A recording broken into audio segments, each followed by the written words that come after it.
Mateus capítulo 12. As espigas arrancadas. Por esse tempo Jesus passou num sábado pelas plantações.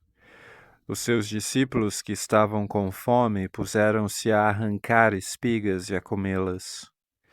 Os fariseus, vendo isso, disseram: Olha só, os teus discípulos a fazerem o que não é lícito fazer num sábado. Mas ele respondeu-lhes: Não lestes o que fez Davi e seus companheiros quando tiveram fome? Como entrou na casa de Deus e como eles comeram os pães da proposição que não era lícito comer, nem a ele, nem aos que estavam com ele, mas exclusivamente aos sacerdotes? Ou não lestes na lei que, com os seus deveres sabáticos, os sacerdotes no templo violam o sábado e ficam sem culpa? Diga-vos que aqui está algo maior do que o templo.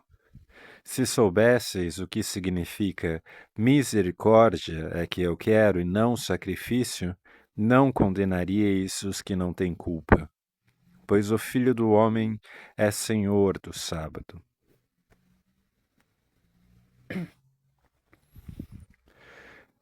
Partindo dali, entrou na sinagoga deles. Ora, ali estava um homem com a mão atrofiada. Então perguntaram-lhe a fim de acusá-lo: É lícito curar aos sábados? Jesus respondeu: Quem haverá dentre vós que, tendo uma ovelha e caindo ela numa cova em dia de sábado, não vai apanhá-la e tirá-la dali? Ora, um homem vale muito mais do que uma ovelha, logo é lícito fazer o bem aos sábados. Em seguida disse ao homem: Estende a tua mão. Ele a estendeu e ela ficou sã como a outra. Então os fariseus, saindo dali, tramaram contra ele, sobre como acabariam com ele. Ao saber disso, Jesus afastou-se dali.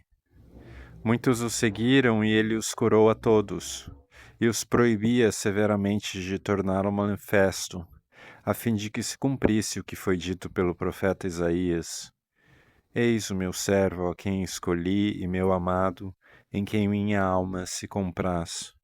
Porei o meu espírito sobre ele e ele anunciará o direito às nações. Ele não discutirá, nem clamará, nem sua voz nas ruas se ouvirá. Ele não quebrará o caniço rachado, nem apagará a mecha que ainda fumega, até que conduza o direito ao triunfo. E o seu nome as nações porão sua esperança.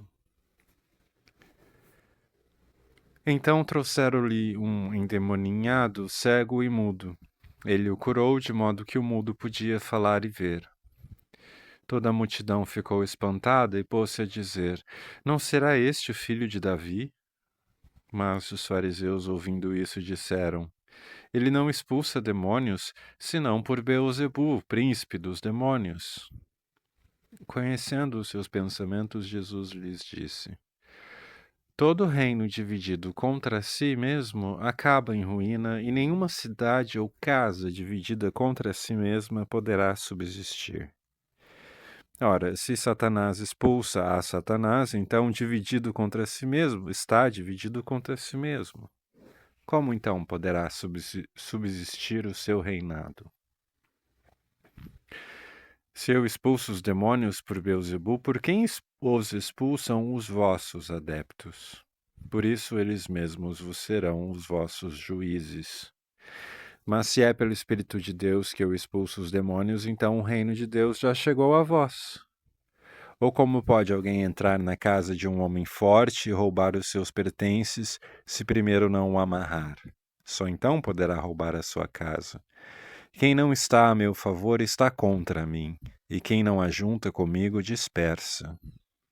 Por isso vos digo: todo pecado e blasfêmia serão perdoados aos homens, mas a blasfêmia contra o Espírito não será perdoada.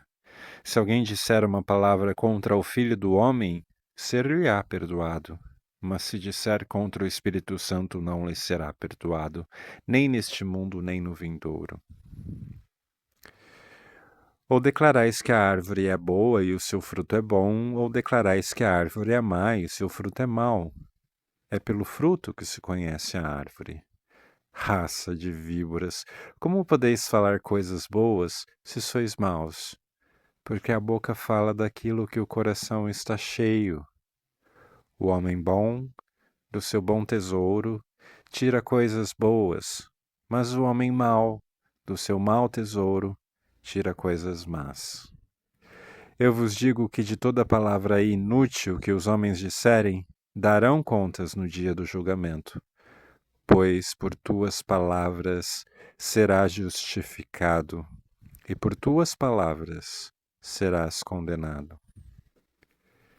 Nisso, alguns escribas e fariseus tomaram a palavra, dizendo: Mestre, queremos ver um sinal feito por ti. Ele replicou: Uma geração má e adúltera busca um sinal, mas nenhum sinal lhe será dado, exceto o sinal do profeta Jonas. Pois como Jonas esteve no ventre do monstro marinho 3 dias e 3 noites, assim ficará o Filho do Homem 3 dias e 3 noites no seio da terra. Os habitantes de Nínive se levantarão no julgamento, juntamente com esta geração, e a condenarão, porque eles se converteram pela pregação de Jonas. Mas aqui está algo mais do que Jonas. A rainha do sul se levantará no julgamento, pronta juntamente com esta geração, e a condenará, porque veio dos confins da terra para ouvir a sabedoria de Salomão. Mas aqui está algo mais do que Salomão.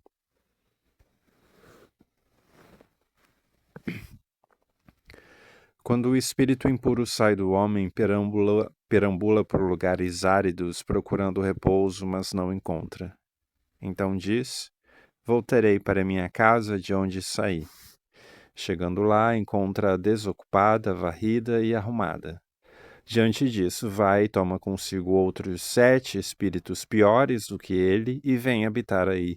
E com isso a condição final daquele homem torna-se pior do que antes. Eis o que vai acontecer com essa geração má. Estando ainda a falar às multidões, sua mãe e seus irmãos estavam fora procurando falar-lhe. Jesus respondeu àquele que o avisou: Quem é minha mãe e quem são meus irmãos?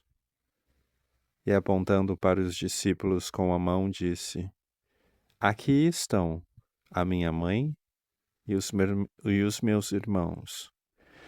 Porque aquele que fizer a vontade de meu Pai que estás nos céus, esse é meu irmão, irmã e mãe.